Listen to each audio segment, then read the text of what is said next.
beautiful angels, welcome back to Be Beautethical. If you're new here, my name is Archana and I help you ease into the cruelty-free beauty world one step at a time. So please take a moment and consider subscribing, and there is a small bell icon next to the subscribe button. Click on that and click on all notifications so that you don't miss any of my upcoming videos. I post a new video every week and it's a combination of information on cruelty-free brands, makeup tutorials and product reviews. So make sure you keep all your notifications on. And in today's video, we are talking about the cruelty-free status of Maybelline. Is Maybelline a 100% cruelty-free brand? The answer to this question is no. Maybelline is not a 100% cruelty-free brand. Maybelline has an animal testing policy whereby it tests on animals wherever it is required by law.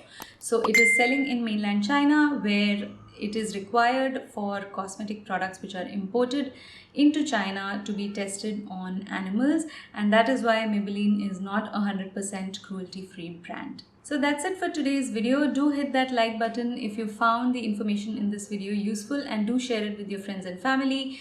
Do subscribe and hit that notifications button. Keep all your notifications on. These things that you do, these actions that you take, keeps me going in my research for more and more cruelty-free brands. So thank you so much for supporting me. I will see you again very soon in my next video. Till then, take care. Bye-bye.